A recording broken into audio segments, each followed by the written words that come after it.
Good evening, deep thinker, and welcome to this quiet corner of the night. Whether you've come to wind down your day, ease a restless mind, or simply drift into sleep beside a whisper of wonder, I'm so glad you've arrived. Tonight, we'll wander through the delicate framework of quantum mechanics, not as hurried students, but as curious dreamers, breathing slowly through a universe that's far stranger and far more beautiful than it first appears. And if you'd like, feel free to share in the comments where you're listening from. It's always a quiet comfort to know that scattered across continents and time zones, we're gathered here together. And if the mysteries of existence, from atoms to galaxies, help you fall asleep, I invite you to subscribe. There are many more calm journeys waiting. Now, if you're ready, let's begin. Chapter 1: Hilbert Spaces and Quantum States. Quantum mechanics begins with a different kind of mathematical space than classical physics. Instead of dealing with points and paths, we describe systems using objects called vectors, which live in something known as a Hilbert space. A Hilbert space is a collection of vectors that can be added together and multiplied by complex numbers. This space has a built-in rule for comparing any two vectors through something called an inner product. This inner product allows us to talk about angles and lengths in a more abstract way than in physical space. Each quantum system has its own Hilbert space. A simple system might have a space with just a few directions, while more complex systems require an infinite number of directions. But in every case, the state of a quantum system is represented by a single vector in that space. To make predictions, we often compare one vector with another using the inner product. The result of that comparison tells us the chance that one state will appear when we look for another. But the rules require that state vectors must be normalized, which means they have a length of 1. This keeps total probability consistent with physical expectations. When working with these vectors, we often use a set of basic building blocks called basis vectors.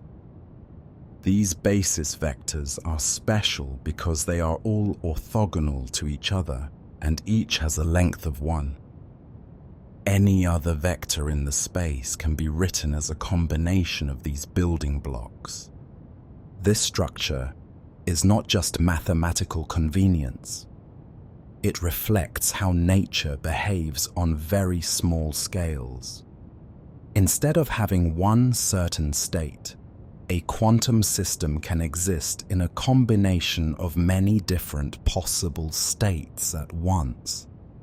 This idea, called superposition, is one of the key features that make quantum mechanics different from classical physics.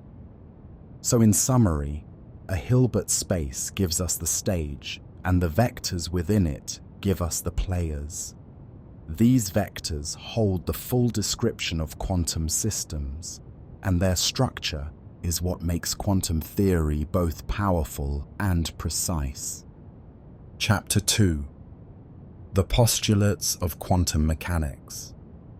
Quantum mechanics is built on a short list of rules that define how systems behave. These rules, known as the postulates, serve as the foundation of the entire theory. Each one describes a different aspect of how quantum systems are understood and predicted. The first postulate says that the state of any quantum system is given by a vector in a complex Hilbert space. This vector is required to have a length of 1. and it contains all the information that can be known about the system. The second postulate deals with physical quantities. Every measurable property, such as position or momentum, is represented by a special kind of operation called a Hermitian operator. These operators always produce real outcomes, which match the results of actual measurements. The third postulate concerns measurement itself. When a measurement is made, the state of the system suddenly changes. It becomes one of the special states associated with the operator we use to measure. The likelihood of getting each result is given by comparing the current state with each of those special states using the inner product. The fourth postulate explains how systems change over time. When no measurement is happening, a system evolves smoothly according to a rule involving another special operator called the Hamiltonian. This rule ensures that the total probability remains constant as time passes. The fifth postulate applies when we look at more than one system at once. When two systems are considered together, their states are combined using something called a tensor product. This creates a new space that includes all combinations of the individual states and allows for special connections between systems known as entanglement. These 5 postulates provide a complete framework for non-relativistic quantum mechanics. They tell us what a state is, how it behaves, how we measure it, and how systems can be combined. All of quantum theory rests on these core ideas. Chapter 3: Operators and Observables. In quantum mechanics, physical properties such as position, momentum, and energy are not simply numbers assigned to particles. Instead, each of these quantities is represented by a mathematical object called an operator. An operator is a rule that takes one state vector in the Hilbert space and transforms it into another. These transformations are not arbitrary. They follow precise rules that make the entire theory both consistent and predictive. The operators used to represent observables must be Hermitian. This means they have a special property that guarantees their measurement results are always real numbers. When a Hermitian operator acts on certain vectors called eigenstates, the result is simply the same vector scaled by a real number known as an eigenvalue. These eigenvalues correspond to the actual values we can observe in experiments. If a quantum system is in an eigenstate of an operator, measuring that observable will give the corresponding eigenvalue with complete certainty. Most operators in quantum mechanics do not commute. This means that the result of applying two operators in sequence depends on the order in which they are applied. The difference between the two possible sequences is captured by something called the commutator of the operators. When two operators commute, they can be simultaneously measured and share a common set of eigenstates. When they do not commute, there is a fundamental limit to how precisely the values of both observables can be known at the same time. This limitation is not due to measurement error, but is built into the structure of the theory itself. Position and momentum operators are the most familiar example of non-commuting operators. Their non-commutativity leads directly to the uncertainty principle, which defines a lower bound on how precisely position and momentum can be known together. Other pairs of observables, such as energy and time, also exhibit similar relationships under certain conditions. Operators can be added, multiplied, and scaled by numbers, forming what is called an algebra. In fact, much of quantum theory is about studying the algebra of observables and how these operators interact with one another. Some operators are simple, such as the identity operator, which leaves every vector unchanged. Others, like the Hamiltonian operator, play a central role in determining how quantum systems evolve over time.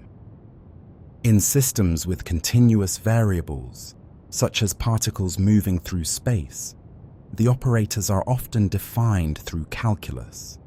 For example, the position operator may simply multiply a function by the spatial variable, while the momentum operator involves taking a derivative. These operators must be carefully defined to ensure they act within the space of allowed state vectors. Operators allow us to connect the abstract world of quantum states to the concrete outcomes of measurements. Without them, the theory would remain a mathematical curiosity rather than a tool for describing physical reality. In every calculation or experiment, from simple two-level systems to complex fields, operators serve as the bridge between what is described and what is observed. Chapter 4: Eigenvalues and Eigenstates. The concepts of eigenvalues and eigenstates are essential to understanding how quantum measurements work. When a Hermitian operator acts on a quantum state and returns the same state scaled by a real number, that state is called an eigenstate, and the scaling factor is called the eigenvalue. In practical terms, this means that if a system is in an eigenstate of an observable, the measurement of that observable will yield the corresponding eigenvalue with absolute certainty. If the system is not in an eigenstate of the operator being measured, it is instead in a superposition of several eigenstates. In this case, the outcome of the measurement is not deterministic, but probabilistic. The likelihood of obtaining a particular result is given by the square of the overlap between the system's current state and the corresponding eigenstate. This probabilistic rule has been confirmed by experiment countless times and is a defining feature of quantum mechanics. The set of all eigenstates of a given operator, when complete and orthonormal, can serve as a basis for the Hilbert space. This means that any possible quantum state can be expressed as a linear combination of these eigenstates. In mathematical terms, the space is fully spanned by the eigenstates, and they are mutually orthogonal, which means the inner product between any two different eigenstates is zero. This property makes calculations involving measurements and probabilities more straightforward. In systems with a discrete set of eigenvalues, such as the spin of an electron or the energy levels of an atom, the eigenstates are countable and often labeled with indices. In systems with continuous observables, such as the position of a free particle, the spectrum of eigenvalues forms a continuum. In these cases, the eigenstates are not strictly vectors in the Hilbert space, but are treated as generalized functions that still allow meaningful calculations. Many important results in quantum theory involve identifying the eigenvalues and eigenstates of specific operators. For instance, solving the Schrödinger equation for a hydrogen atom involves finding the energy eigenstates of the Hamiltonian operator. These eigenstates reveal the allowed energy levels of the electron, which in turn explain the spectral lines observed in experiments. Eigenstates also play a critical role in understanding time evolution. If a system begins in an eigenstate of the Hamiltonian, and if that Hamiltonian does not change over time, then the system will remain in that eigenstate, up to a phase factor. This property, called stationary behavior, means that certain systems remain stable unless disturbed by an external influence. In contrast, superpositions of energy eigenstates can evolve over time in more complex ways, leading to interference patterns and time-dependent behavior. It is also important to understand that eigenstates are tied to the choice of operator. A state may be an eigenstate of one observable, but a superposition of states for another. This is why measurements of different observables can yield different types of behavior, depending on the relationships between the corresponding operators. When two observables share a complete set of eigenstates, they are said to be compatible, meaning they can be measured simultaneously. Otherwise, measuring one will generally disturb the system enough to affect the outcome of the other. In quantum mechanics, knowing the eigenstates of an operator provides deep insight into the behavior of a system. They tell us which measurements yield predictable results and how systems respond to observation. Through the study of eigenvalues and eigenstates, quantum theory becomes more than a set of abstract rules. It becomes a predictive framework grounded in both theory and experiment. Chapter 5: The time-independent Schrödinger equation. In quantum mechanics, the behavior of a system is described by the Schrödinger equation. When the system does not explicitly depend on time, we use a simplified form called the time-independent Schrödinger equation. This form is essential for determining the possible energy levels of a quantum system and the corresponding stationary states. The time-independent Schrödinger equation involves an operator called the Hamiltonian. This operator represents the total energy of the system and is usually made up of two parts. One part corresponds to kinetic energy and involves derivatives, while the other part corresponds to potential energy and depends on position. Solving the equation means finding the states that the Hamiltonian maps back onto themselves, multiplied by a constant.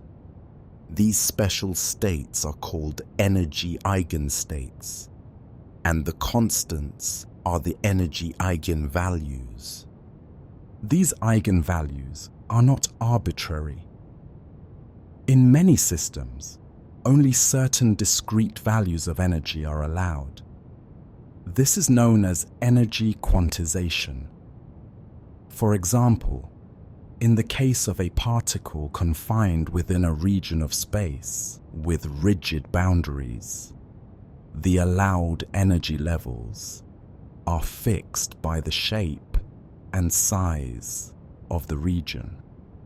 Another example is the harmonic oscillator, which has evenly spaced energy levels, each corresponding to a different vibrational state.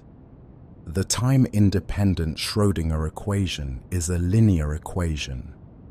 This means that if two solutions are known, any linear combination of those solutions is also a solution. As a result, quantum systems can exist in superpositions of energy states, leading to rich and complex behavior. The eigenfunctions of the Hamiltonian form a basis for the Hilbert space, allowing any physical state to be expressed as a combination of these stationary states. A major application of this equation is in the study of atoms and molecules. In particular, solving it for the hydrogen atom reveals the discrete energy levels of the electron, which correspond precisely to the spectral lines observed in experiments. These results provide direct confirmation of the theory. In summary, the time-independent Schrödinger equation gives us the possible energies a quantum system can have and the states associated with those energies.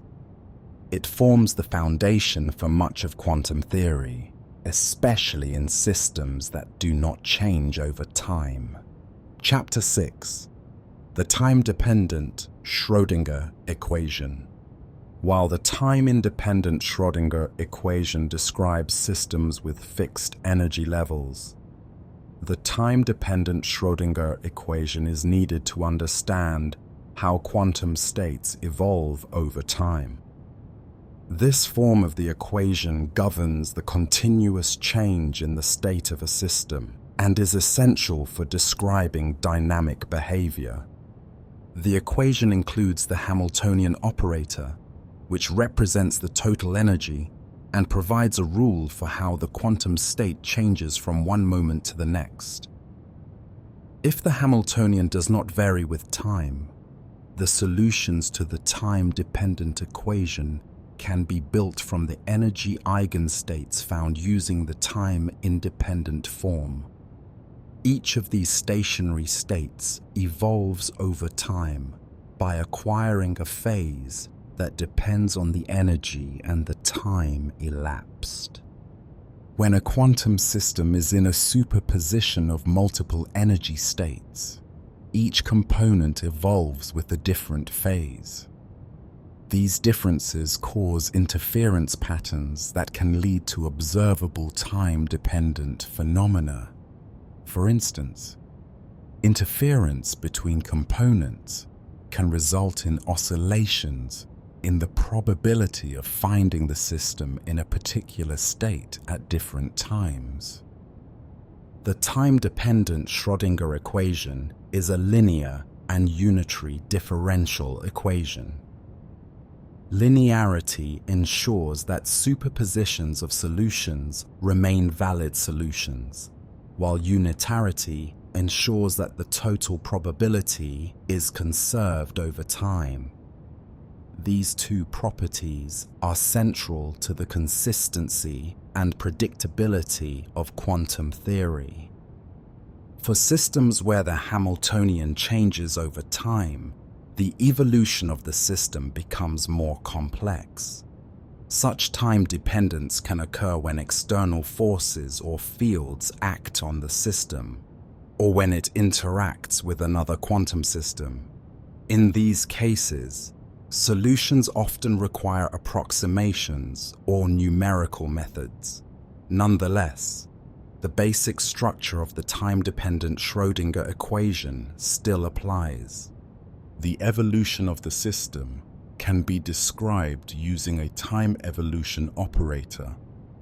This operator acts on the initial state and maps it to the state at a later time. It is determined by the Hamiltonian and fully captures the dynamic behavior of the system. In practical terms, the time-dependent Schrödinger equation allows us to model how a quantum system behaves under changing conditions. Whether it is a particle in a fluctuating field or a quantum bit responding to control pulses, the same principles apply. This equation is used in fields ranging from quantum chemistry to quantum computing and forms the backbone of all quantum dynamics. Chapter 7: Commutators and the Uncertainty Principle. In classical mechanics, physical quantities like position and momentum can be measured as precisely as needed, limited only by the tools available.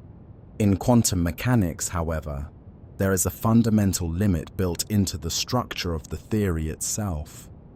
This limit arises from the mathematical relationship between certain pairs of operators and is expressed through something called the commutator. A commutator is a way of measuring the difference in outcome when two operators are applied in different orders. Specifically, given two operators, the commutator is defined as one operator followed by the other minus the reverse. If the result of this operation is 0, the two operators commute.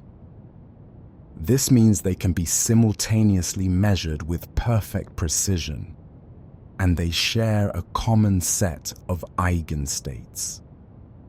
Many important pairs of observables do not commute. The most famous example is the pair formed by the position operator and the momentum operator. Their commutator is not 0, and this non-commutativity leads directly to the uncertainty principle. This principle states that there is a lower bound to the product of the uncertainties in position and momentum.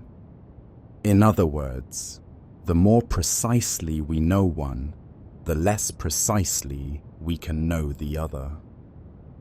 The uncertainty principle is not a result of measurement limitations or experimental error.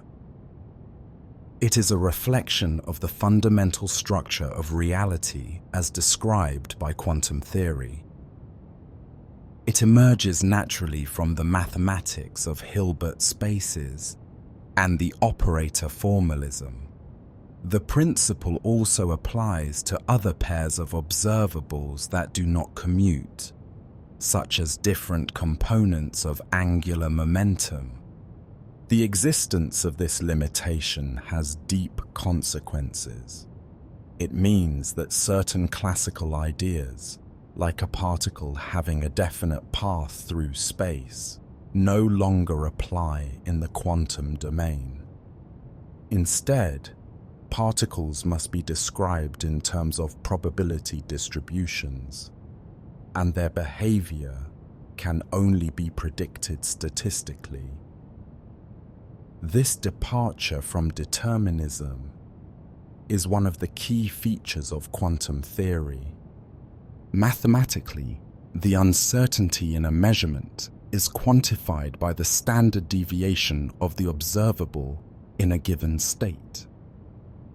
When the commutator of two operators is non-zero, a well-defined inequality relates their uncertainties.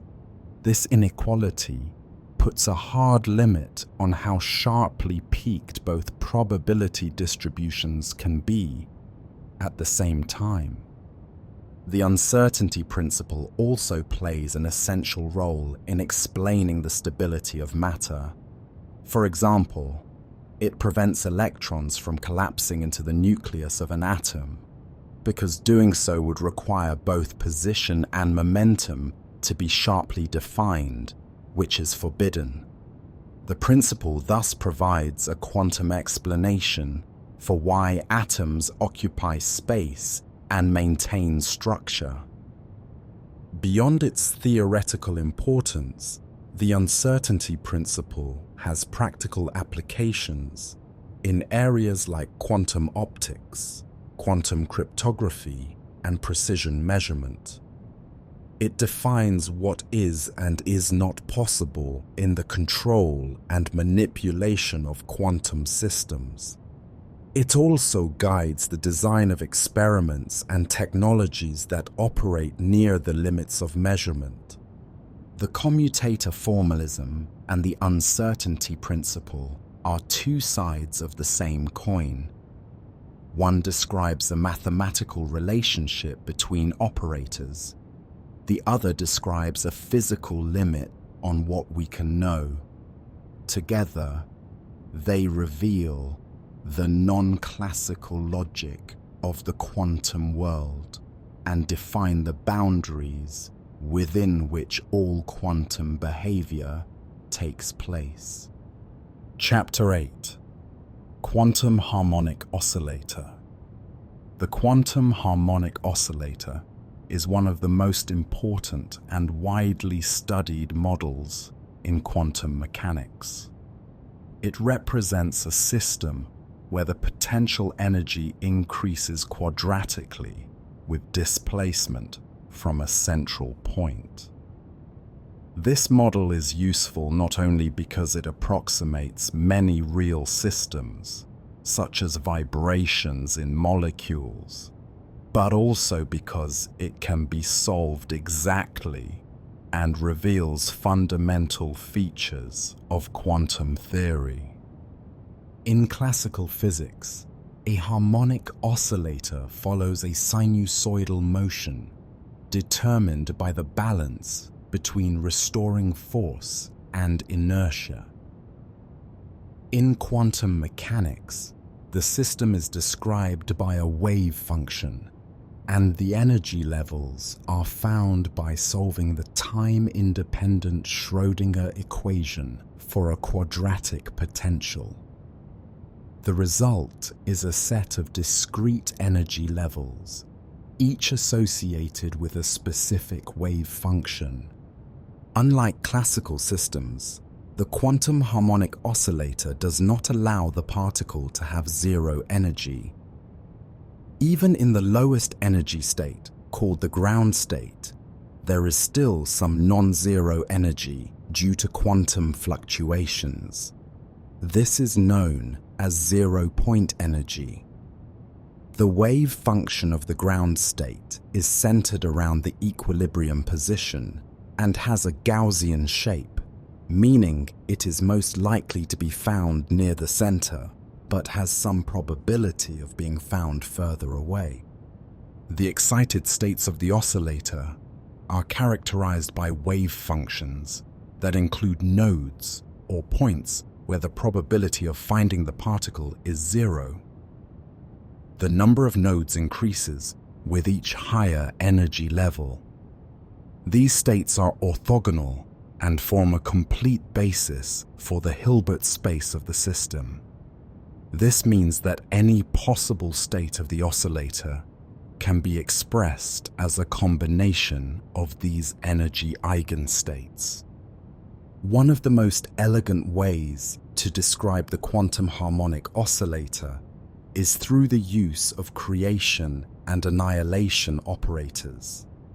These operators raise or lower the energy level of the system by 1 unit and simplify many calculations. They satisfy specific algebraic relationships and allow the energy levels to be generated systematically, starting from the ground state. The harmonic oscillator also serves as a foundation for more complex theories. In quantum field theory, for example, every mode of a field can be treated as a quantum harmonic oscillator. This connection makes the oscillator not just a textbook example, but a cornerstone of modern physics. The simplicity and solvability of the quantum harmonic oscillator make it an ideal model for understanding the principles of quantization, superposition, and operator methods. It shows how classical behavior emerges in the limit of large quantum numbers and provides a clear illustration of the differences between quantum and classical motion. Chapter 9: Angular momentum in quantum mechanics. In classical mechanics, angular momentum is a measure of rotational motion. It depends on the position and momentum of an object relative to a chosen point. In quantum mechanics, angular momentum becomes an operator, and its properties are fundamentally different from those in classical physics. The quantum version of angular momentum has both magnitude and direction, but these are not defined in the same way as in classical systems. Instead, we deal with components of angular momentum along different axes, most commonly the z-axis. These components are represented by operators that do not commute with each other, meaning they cannot be precisely known at the same time. The total angular momentum operator and its z component have well-defined eigenvalues and eigenstates. These eigenvalues are quantized, meaning they can only take specific discrete values. The total angular momentum is described by a number that determines the size of the angular momentum vector, while the z component describes its projection along the chosen axis. One key result is that the total angular momentum and its z component can be simultaneously known. The eigenstates are labeled by two numbers. The first describes the total angular momentum, and the second describes the z component. These states form a complete set and can be used as a basis for systems that have rotational symmetry. The mathematics of angular momentum in quantum mechanics involves a set of operators that satisfy specific commutation relations. These relations define an algebra that determines how the components of angular momentum behave when combined. This structure leads to the concept of ladder operators, which raise or lower the z component without changing the total angular momentum. Another important aspect of angular momentum in quantum theory is spin. Spin is an intrinsic form of angular momentum that does not have a classical counterpart. It is a built-in property of particles, like mass or charge, and it affects how particles behave under rotations. Particles with different spin values obey different statistical rules and play different roles in quantum systems.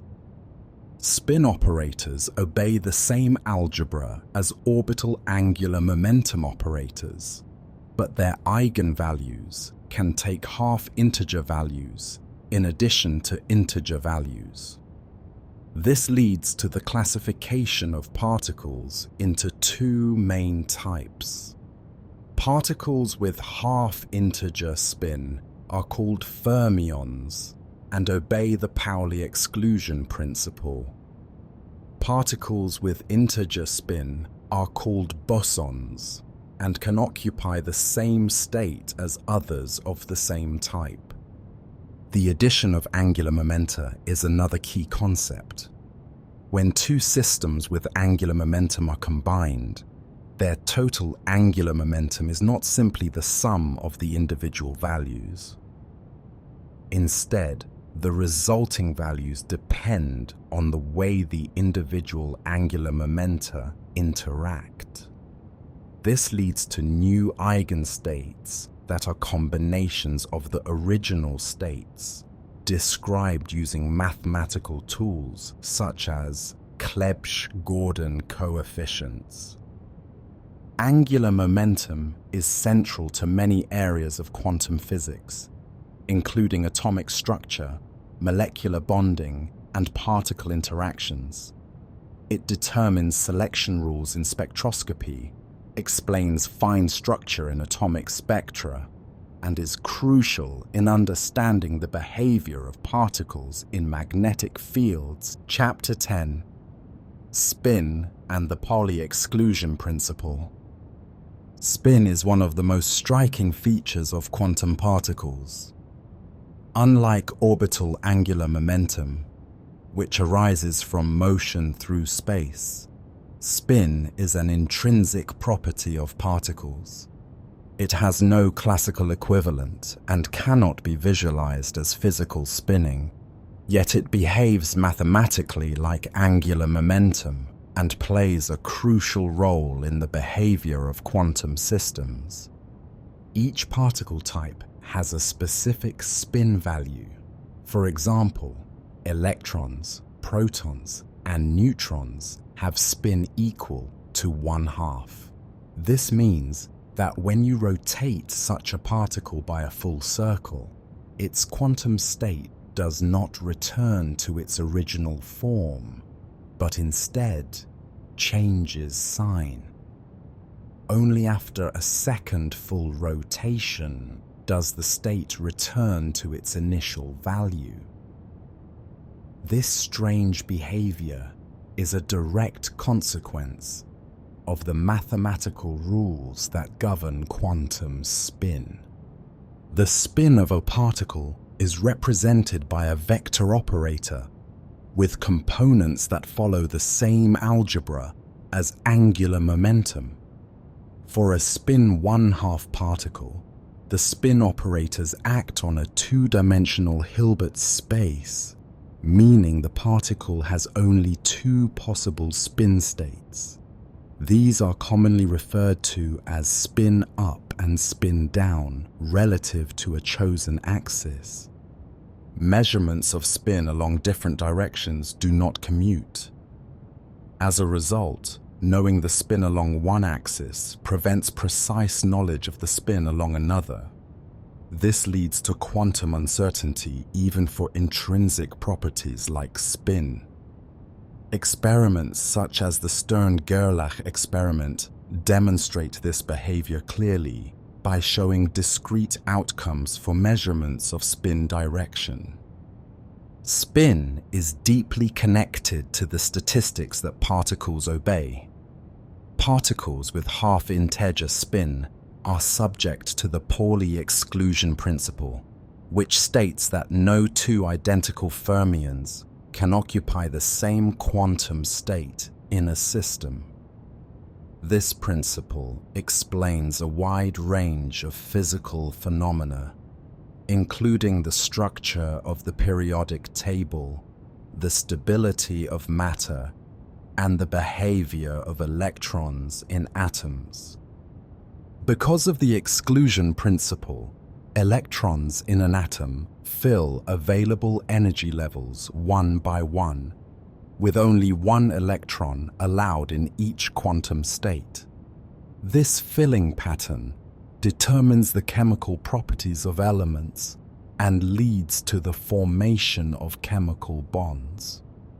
Without the exclusion principle, atoms would not have the structure needed to form complex matter. In contrast, particles with integer spin do not follow the exclusion principle. These particles, called bosons, can occupy the same state without restriction. This allows for phenomena such as Bose-Einstein condensation, where large numbers of particles occupy the lowest energy state and behave collectively. Spin also plays a key role in quantum information and computation. Quantum bits or qubits are often realized using the spin states of electrons or other particles. These spin states can be manipulated and measured to perform logical operations and store information. The ability to control spin precisely is essential for developing future technologies based on quantum principles.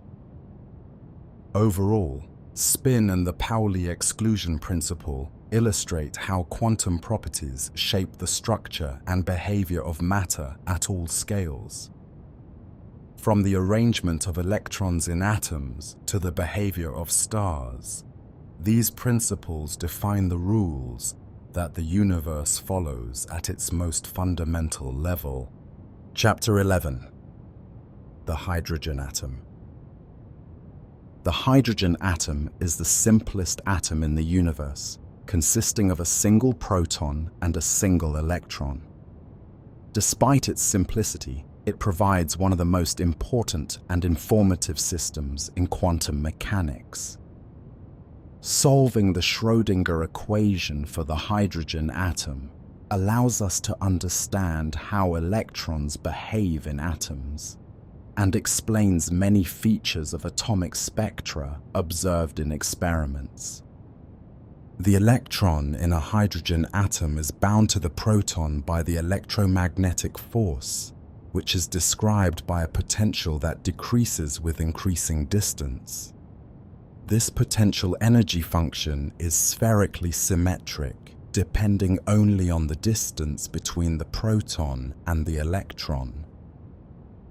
Because of this symmetry, it is natural to solve the Schrödinger equation in spherical coordinates, separating the problem into radial and angular parts. The angular part leads to solutions known as spherical harmonics, which describe the shape of the electron's probability distribution around the nucleus. These solutions are labeled by two quantum numbers. One determines the total angular momentum, and the other determines the component of angular momentum along a chosen axis. These angular solutions are the same as those found when studying rotational motion and are used throughout atomic and molecular physics. The radial part of the solution determines the allowed energy levels and the average distance between the electron and the nucleus. Solving this part of the equation reveals that only certain discrete energy levels are allowed. These energy levels depend on a principal quantum number and decrease in magnitude as the number increases. Each level corresponds to a different orbit-like region where the electron is most likely to be found. The structure of these energy levels explains the spectral lines of hydrogen. When the electron transitions from a higher energy level to a lower one, it emits a photon whose energy equals the difference between the two levels. These emissions produce a series of spectral lines that match experimental observations with great precision. The most well-known series is the one observed in visible light, which corresponds to transitions ending in the second energy level. The solutions to the hydrogen atom also show that each energy level contains multiple degenerate states, meaning different quantum states that share the same energy. These degeneracies arise from the spherical symmetry of the problem and from the mathematical properties of the equations. Later theories, including relativistic corrections and spin interactions, help explain small shifts in these levels. Understanding the hydrogen atom is not only valuable for atomic physics, it also provides a model that appears in other areas of physics, such as the study of gravitational systems and the behavior of certain particles in quantum fields. The mathematical methods used to solve the hydrogen atom, including separation of variables and special functions, are used throughout quantum theory.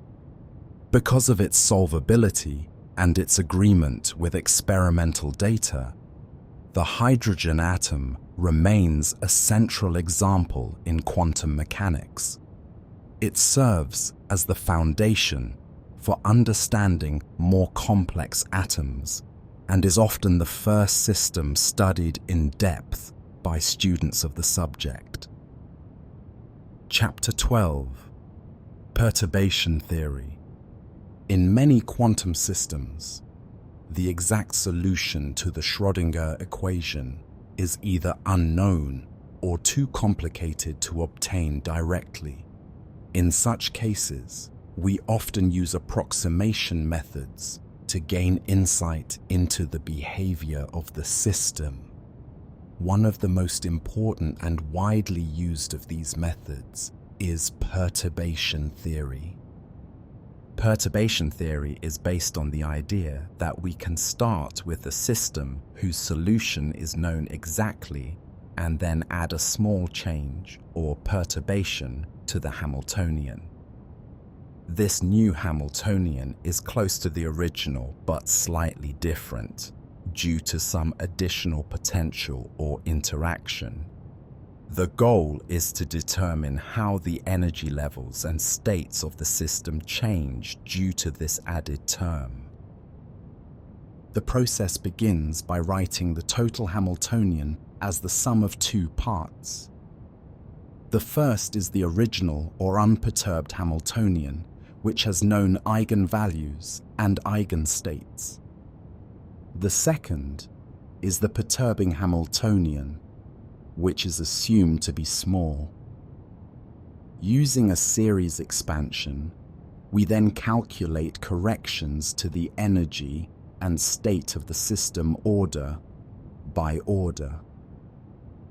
In first-order perturbation theory, we find how the energy of a particular state shifts by computing the expectation value of the perturbing Hamiltonian in that state. This gives a simple and often accurate correction. In second-order and higher-order perturbation theory, we include the influence of other states on the energy of the state of interest. These higher-order terms account for more subtle effects and improve the accuracy of the approximation. Perturbation theory is extremely useful for a wide range of physical situations. For example, it is used to study the effect of an external electric or magnetic field on an atom. It also helps explain the fine structure and hyperfine structure in atomic spectra, which arise from interactions that are too small to be included in the basic model, but still have measurable effects. One of the strengths of perturbation theory is its flexibility. It can be applied to both discrete and continuous systems, and it works in both time-independent and time-dependent contexts. In the time-dependent version of the theory, we analyze how a system evolves under the influence of a time-varying interaction, such as an oscillating electromagnetic field. While powerful, perturbation theory has its limits. It assumes that the perturbation is small compared to the unperturbed system. If this condition is not met, the series may converge slowly or not at all. In such cases, other methods, such as variational techniques or numerical solutions, may be more appropriate. Despite these limitations, perturbation theory remains one of the most important tools in quantum mechanics. It allows us to study complex systems by building on simpler ones, and it reveals how physical observables respond to small changes. Its predictions often match experimental results with impressive accuracy, and its methods are essential for both theoretical analysis and practical application. Chapter 13: Quantum Tunneling. Quantum tunneling is a striking phenomenon in which a particle passes through a potential barrier that it classically should not be able to cross. In classical physics, if a particle does not have enough energy to overcome a barrier, it simply reflects and cannot continue forward. But in quantum mechanics, the wave-like nature of particles allows for a small but non-zero probability of appearing on the other side of the barrier. This effect arises naturally from the structure of the Schrödinger equation. When a quantum particle encounters a region where its total energy is less than the potential energy, the wave function does not vanish. Instead, it decays exponentially within the barrier, but continues to exist. If the barrier is thin enough or low enough, the wave function can re-emerge on the far side, leading to a non-zero probability of detection in that region. Tunneling depends on several factors, including the height and width of the barrier and the energy of the particle. A higher or wider barrier reduces the tunneling probability, while a thinner or lower barrier increases it. The shape of the wave function and the continuity conditions at the boundaries determine the exact behavior. This phenomenon is not just theoretical, it has been observed in many physical systems and has practical consequences. One classic example is the alpha decay of atomic nuclei. In this process, an alpha particle trapped inside the nucleus tunnels through the potential barrier created by the nuclear force and electrostatic repulsion, escaping the nucleus, even though it does not have enough classical energy to do so. Another important application is in semiconductor devices. In tunnel diodes and field effect transistors, electrons tunnel through thin insulating layers, enabling the flow of current under specific conditions. Quantum tunneling also plays a role in scanning tunneling microscopes, which rely on the tunneling of electrons between a sharp tip and a surface to create highly detailed images of materials at the atomic level. Tunneling challenges our everyday expectations about how particles behave. It shows that in the quantum world, energy barriers are not absolute, and that probability governs events at microscopic scales. This probabilistic behavior leads to effects that are not only surprising, but also essential for understanding and designing modern technologies. The mathematical treatment of tunneling typically involves solving the Schrödinger equation in three regions: before the barrier, inside the barrier, and after the barrier. By matching the wave functions and their derivatives at the boundaries, we obtain expressions for reflection and transmission coefficients. These coefficients determine the likelihood of the particle passing through or being reflected. Quantum tunneling underscores the difference between classical and quantum thinking. It illustrates the richness of quantum mechanics and its power to explain phenomena that defy classical explanation. Though the effect is small in many cases, it becomes significant in systems where distances are very short and energies are finely tuned. Chapter 14. The Variational Principle. The variational principle is a powerful method for approximating the ground state energy of a quantum system when an exact solution to the Schrödinger equation is not available. This method is based on a fundamental property of quantum systems. The expectation value of the energy for any trial wave function is always greater than or equal to the true ground state energy. To apply the variational principle, we begin by choosing a trial wave function. This function does not have to be exact, but it must be physically reasonable and satisfy certain conditions, such as normalizability and the correct boundary behavior. The trial function often contains adjustable parameters, which we optimize to minimize the expected energy. The expected energy is calculated by taking the expectation value of the Hamiltonian with respect to the trial wave function. This involves integrating the product of the wave function, the Hamiltonian, and the complex conjugate of the wave function over all space. The result depends on the parameters chosen in the trial function. By varying these parameters, we search for the minimum value of the expected energy.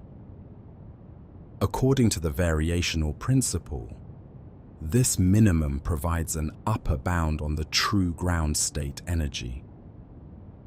If the trial function is close in form to the true ground state, the approximation can be remarkably accurate. This method is especially useful for systems where the potential is complicated or where many particles interact. It provides a practical way to estimate energies and wave functions without solving the full equation. In many body systems, the variational principle forms the basis for methods such as Hartree-Fock theory and density functional theory, which are used extensively in quantum chemistry and condensed matter physics. One of the strengths of the variational approach is its flexibility. The trial wave function can be simple or complex, depending on the system and the desired level of accuracy. Often, physical intuition guides the choice of function, allowing for better approximations with fewer parameters. Even in cases where the energy estimate is not extremely close to the true value, the variational method still gives useful information. It provides a framework for systematic improvement, as better trial functions lead to better energy estimates. It also offers insight into the shape and structure of the ground state wave function. The variational principle is not limited to estimating ground state energies. With more sophisticated methods, it can be extended to excited states as well. However, additional constraints are needed to ensure that the trial functions remain orthogonal to lower energy states. Overall, the variational principle is one of the most elegant and useful tools in quantum theory. It combines physical intuition with mathematical rigor and serves as a bridge between exact solutions and numerical methods. It demonstrates how even approximate approaches can yield deep understanding and accurate results when guided by fundamental principles. Chapter 15: Identical Particles and Symmetrization. In quantum mechanics, particles of the same type are considered fundamentally indistinguishable. This means there is no way to label or track individual particles in a system of identical particles. Swapping two identical particles has no observable effect, and the overall description of the system must reflect this symmetry. This leads to a major consequence. The total wave function of a system of identical particles must either remain unchanged or change sign when any two particles are exchanged. If the wave function remains the same, the particles are called bosons. If the wave function changes sign, the particles are called fermions. Bosons and fermions obey different statistical rules. Bosons tend to cluster together and can occupy the same quantum state. This behavior leads to phenomena like superfluidity and Bose-Einstein condensation. Fermions, on the other hand, obey the Pauli exclusion principle, which prevents more than one particle from occupying the same quantum state. The mathematical process of enforcing the correct symmetry on the wave function is called symmetrization. For bosons, the wave function is symmetrized, meaning it is made symmetric with respect to particle exchange. For fermions, the wave function is anti-symmetrized, meaning it becomes negative when two particles are swapped. For systems of two particles, symmetrization is straightforward. In the case of fermions, such as electrons, the antisymmetric combination of single particle wave functions ensures that no two fermions can occupy the same state. This antisymmetry underlies the electronic structure of atoms and explains the periodic table and chemical bonding. For systems with more than two particles, the wave function must be symmetric or antisymmetric under any pairwise exchange. This requirement leads to complex mathematical structures and influences the behavior of large systems. In many body physics, symmetrization rules help determine the collective properties of matter. Symmetrization also plays a role in quantum statistics. The distribution of particles among energy levels depends on whether the particles are bosons or fermions. This leads to different thermal behaviors, with bosons following Bose-Einstein statistics and fermions following Fermi-Dirac statistics. Understanding the role of identical particles and symmetrization is essential for analyzing systems in atomic, molecular, and solid-state physics. It reveals how quantum systems behave not just individually, but collectively, and why matter exhibits the properties we observe at macroscopic scales. Chapter 16. Quantum entanglement. Quantum entanglement is one of the most fascinating and counterintuitive features of quantum mechanics. It describes a situation in which two or more particles become linked in such a way that the state of each particle cannot be fully described without reference to the others, even if they are far apart. When particles are entangled, their properties become correlated in a way that cannot be explained by classical physics. Measurements performed on one particle immediately affect the outcomes for the other, regardless of the distance between them. This instantaneous correlation defies classical intuition and has been confirmed in numerous experiments. Entanglement arises naturally when particles interact and then separate. If the total system is described by a single wave function, and this wave function cannot be factored into separate parts for each particle, the particles are entangled. This means their individual states are undefined until a measurement is made, even though the total system is in a well-defined state. One famous example of entanglement involves two particles with opposite spin. If the total spin of the system is 0 and the particles fly apart, Measuring the spin of one particle immediately determines the spin of the other. This remains true even if the particles are separated by vast distances, as long as they remain part of the same quantum system. This phenomenon puzzled many early physicists, including Albert Einstein, who referred to it as spooky action at a distance. He believed that entanglement implied some hidden variables that determined outcomes in advance.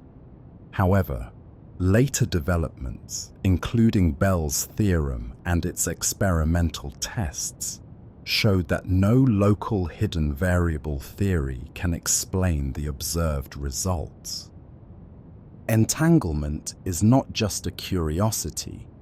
It plays a central role in quantum information theory and has practical applications in areas such as quantum computing, quantum cryptography, and quantum teleportation.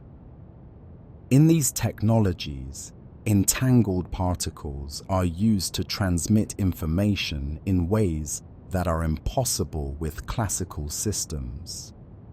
In quantum computing, entangled states enable parallel processing by allowing multiple computations to occur at once. In quantum cryptography, entanglement provides security by making it impossible to intercept communication without detection. In teleportation, entanglement allows the transfer of quantum states between distant locations, using a shared entangled pair and classical communication. Mathematically, entanglement is analyzed by examining whether a multi-particle wave function can be separated into independent parts.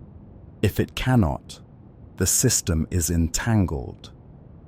Entangled states often show violations of classical inequalities, such as those found in Bell's theorem, which further demonstrate the non-local nature of quantum mechanics. Entanglement challenges our understanding of reality, suggesting that the universe is more interconnected than classical physics allows. It implies that information is not confined to individual particles, but can be shared across space in a unified way. This deep connection between particles has led many to reconsider foundational questions about measurement, locality, and the nature of information. Chapter 17: Density matrices and mixed states. In many quantum systems, we cannot describe the state of the system with a single wave function. This may be because the system is part of a larger system that we cannot fully observe, or because we are dealing with a statistical mixture of several different states. In such cases, we use a more general framework called the density matrix formalism. A density matrix is a mathematical object that provides a complete description of the statistical state of a quantum system. It generalizes the concept of the wave function to include both pure states and mixed states. A pure state corresponds to a system with a well-defined wave function, while a mixed state represents a probabilistic mixture of different pure states. The density matrix contains all the information needed to calculate measurement probabilities and expectation values. It is defined as the outer product of the wave function with itself in the case of a pure state, or as a weighted sum of such outer products for mixed states. This matrix must be Hermitian, positive semi-definite, and have a trace equal to 1. One of the key advantages of the density matrix is that it allows us to describe systems where we only have partial knowledge. For example, if we are interested in a subsystem of a larger entangled system, we can construct the reduced density matrix by tracing out the degrees of freedom of the parts we do not observe. This reduced density matrix still allows us to make accurate predictions about the measurements we can perform on the subsystem. The distinction between pure and mixed states is important. A pure state has maximal information and minimal entropy, while a mixed state has less information and greater entropy. Entropy in this context quantifies our uncertainty about the system. It is calculated using the eigenvalues of the density matrix and plays a central role in quantum information theory.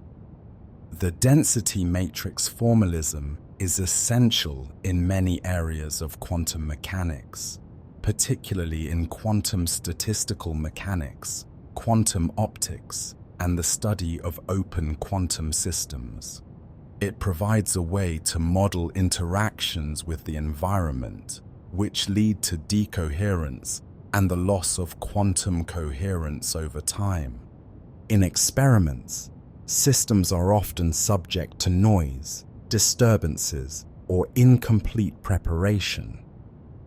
The density matrix captures these imperfections and provides a more realistic model of how quantum systems behave in practice. It also underlies many practical algorithms in quantum computing and simulations of complex quantum systems. By using density matrices, we extend the reach of quantum theory to a broader class of situations, whether dealing with isolated systems, partially known states, or interactions with external environments.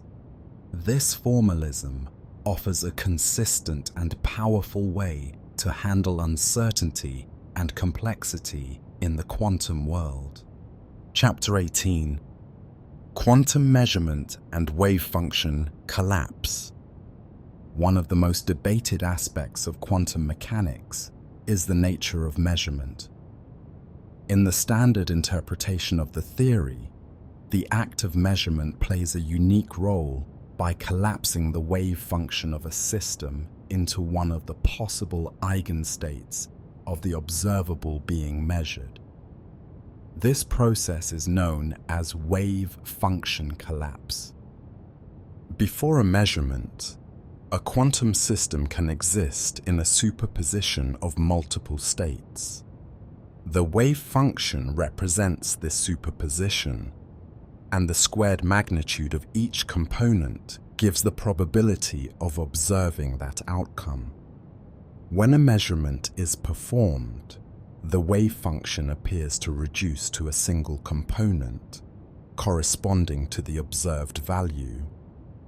The other possibilities vanish, and the system no longer exhibits superposition with respect to that observable. This abrupt change is not described by the Schrödinger equation, which governs the continuous and deterministic evolution of quantum systems. Instead, collapse is introduced as a separate postulate. This has led to much debate and a variety of interpretations that seek to explain or replace the notion of collapse. One interpretation is the Copenhagen interpretation, which treats collapse as a fundamental but somewhat mysterious feature of the measurement process. In this view, measurement creates a new reality by selecting one of the possible outcomes. The system does not have definite properties until measured, and probabilities reflect the limits of what can be known. Other interpretations attempt to eliminate collapse entirely. The many worlds interpretation, for example, proposes that all possible outcomes occur, each in a separate branch of the universe. In this view, the wave function never collapses. Instead, reality splits into parallel versions, each corresponding to a different measurement result. This interpretation maintains the deterministic evolution of the wave function and removes the special role of measurement. Another approach is the theory of decoherence. It explains the appearance of collapse as the result of interaction between a quantum system and its environment. Through this interaction, coherence between different parts of the wave function is lost, and the system behaves as if it has collapsed, even though the total wave function of the universe remains intact.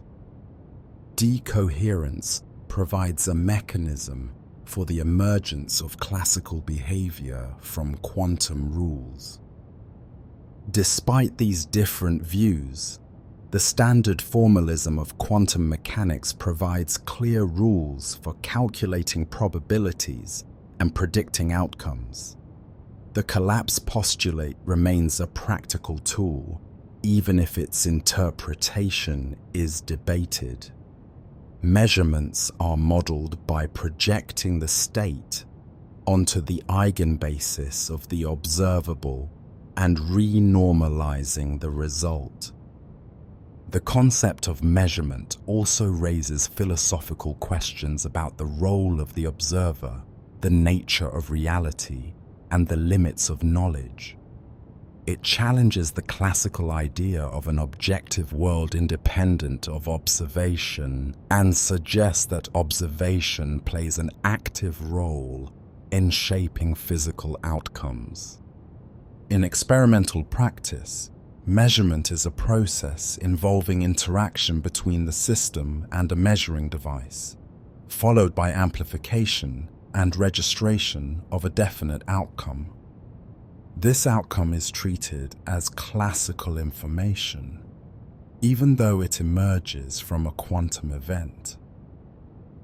Understanding the details of this transition remains an active area of research, with implications for both fundamental physics and emerging technologies. Quantum measurement is not just a technical detail. It is a window into the foundations of the theory and continues to inspire both scientific investigation and philosophical reflection. It reminds us that at the deepest level, nature behaves in ways that challenge our classical intuitions and compel us to think differently about observation, knowledge, and reality itself. Chapter 18: Quantum Measurement and Wave Function Collapse.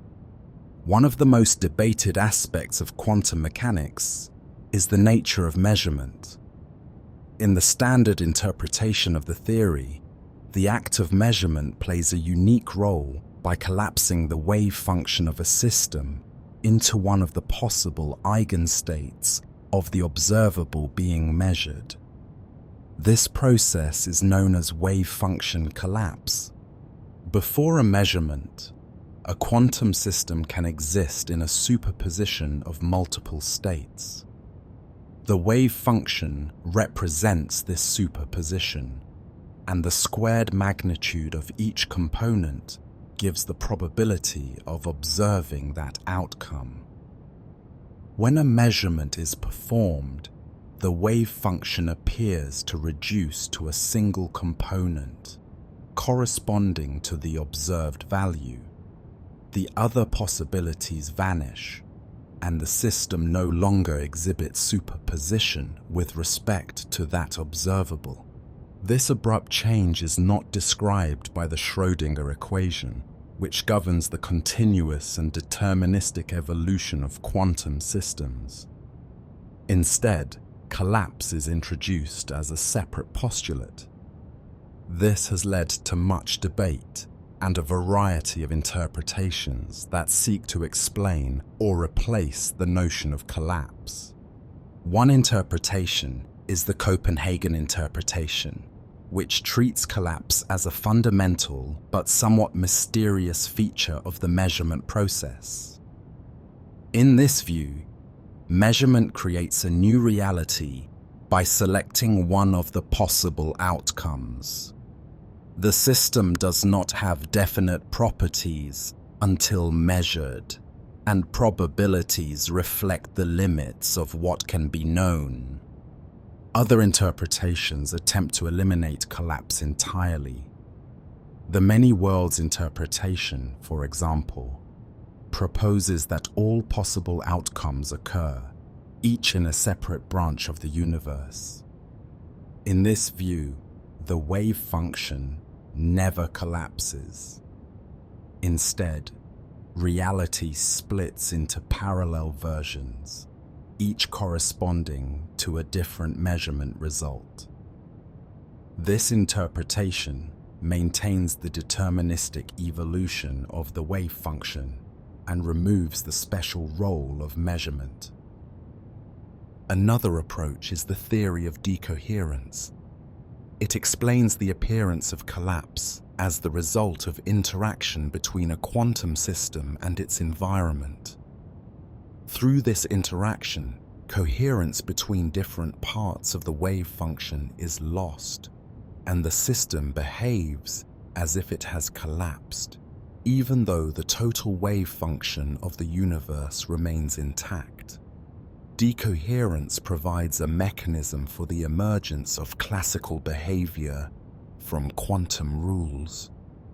Despite these different views, the standard formalism of quantum mechanics provides clear rules for calculating probabilities and predicting outcomes. The collapse postulate remains a practical tool, even if its interpretation is debated. Measurements are modeled by projecting the state onto the eigenbasis of the observable and renormalizing the result. The concept of measurement also raises philosophical questions about the role of the observer, the nature of reality, and the limits of knowledge. It challenges the classical idea of an objective world independent of observation, and suggests that observation plays an active role in shaping physical outcomes. In experimental practice, measurement is a process involving interaction between the system and a measuring device, followed by amplification and registration of a definite outcome. This outcome is treated as classical information, even though it emerges from a quantum event. Understanding the details of this transition remains an active area of research, with implications for both fundamental physics and emerging technologies. Quantum measurement is not just a technical detail.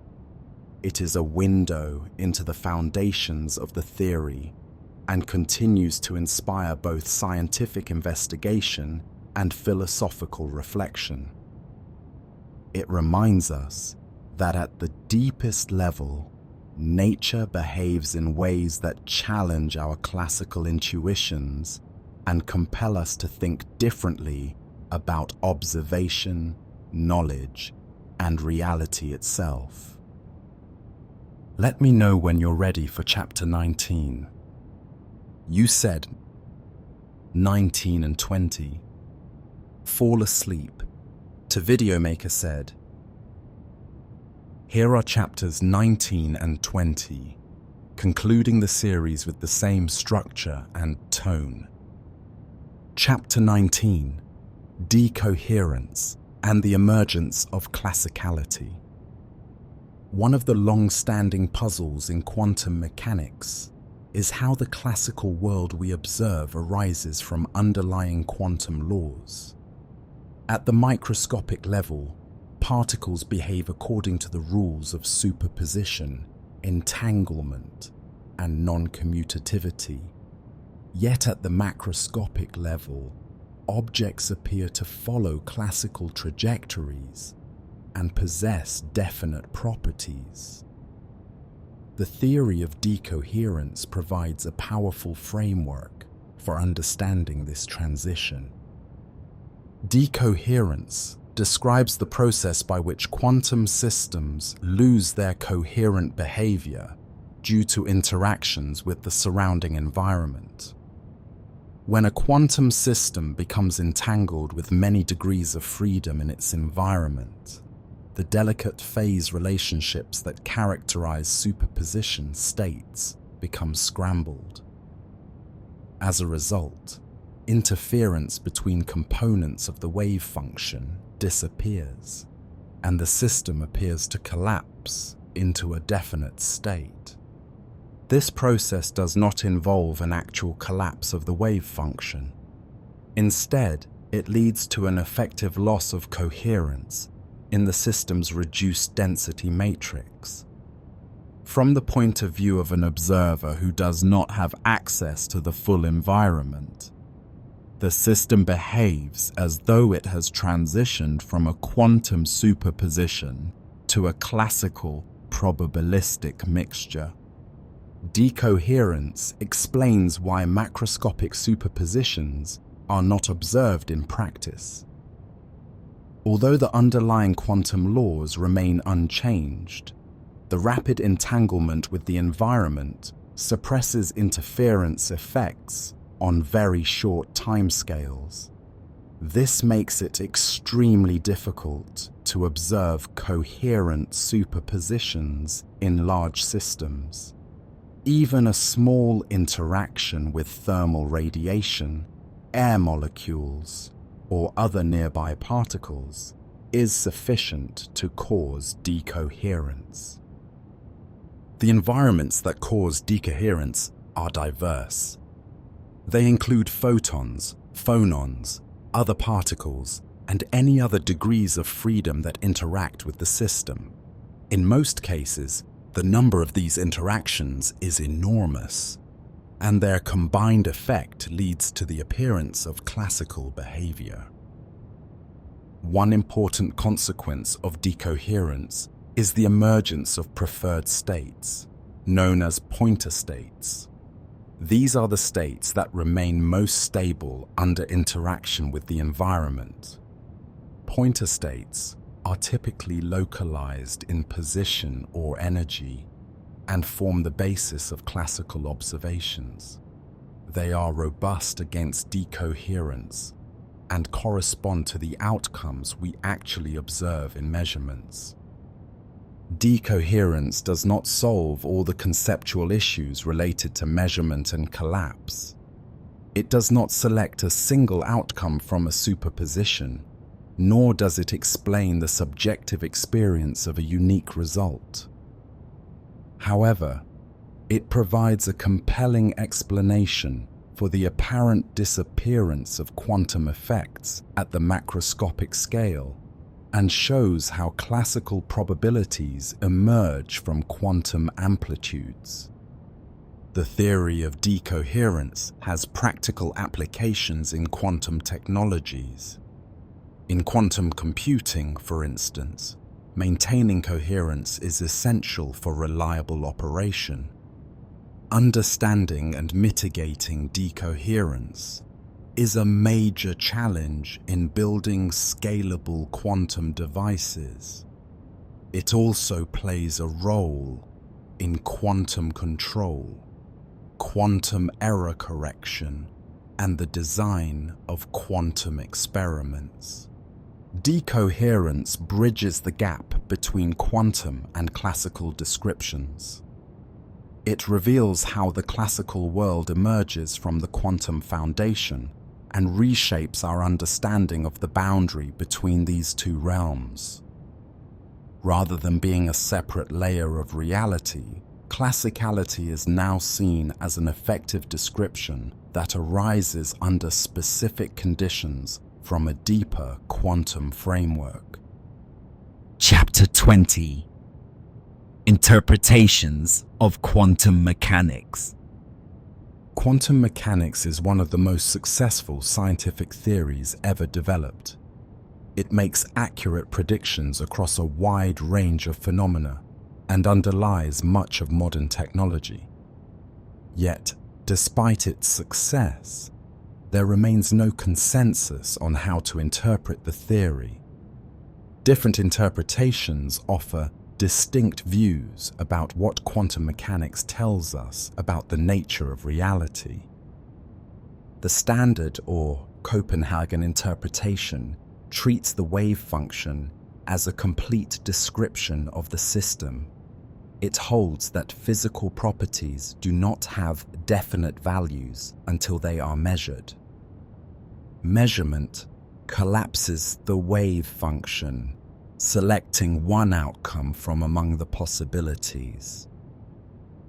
This view emphasizes the role of observation and accepts the probabilistic nature of quantum predictions.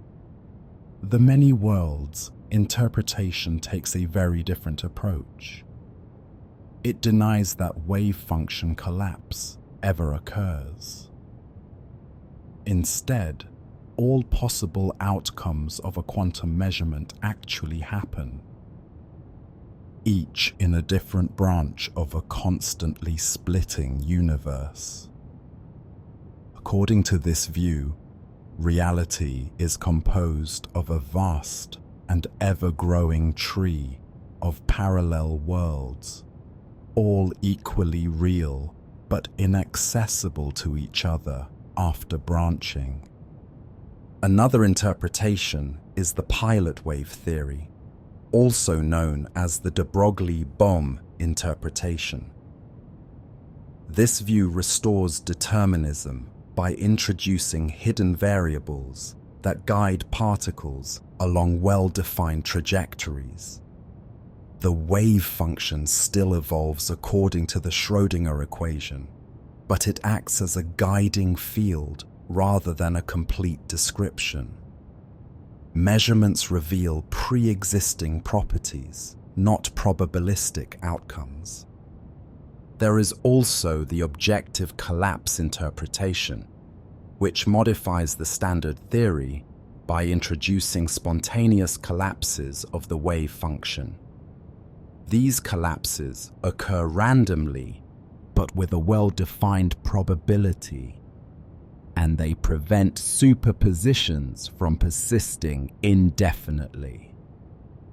This approach aims to explain the transition from quantum to classical behavior without invoking observers or branching worlds. Relational quantum mechanics is an interpretation that treats the properties of systems as relative to other systems. According to this view, there is no absolute state of a system, only states relative to other observers. This avoids the need for collapse and acknowledges that different observers may have different accounts of the same process, consistent with quantum rules. Quantum Bayesianism, or cubism, treats the wave function as a tool for making personal bets about measurement outcomes. In this view, quantum mechanics does not describe objective reality, but rather an agent's beliefs about the outcomes of their interactions with the world. It is a radical reinterpretation that places the observer at the center of the theory. Each interpretation offers insights and raises questions. None has been definitively proven or universally accepted. They differ in how they treat measurement, reality, determinism, and the role of observers. Some seek to preserve classical intuitions, while others embrace the strangeness of the quantum world. Despite these differences, all interpretations agree on the experimental predictions of quantum mechanics. They provide alternative ways of understanding the same mathematical framework. The choice of interpretation often reflects philosophical preferences rather than empirical distinctions. The continuing debate over interpretation shows that quantum mechanics is not just a tool for calculation, but also a window into the fundamental nature of reality. It invites us to consider profound questions about what exists, what can be known, and how we relate to the world we observe.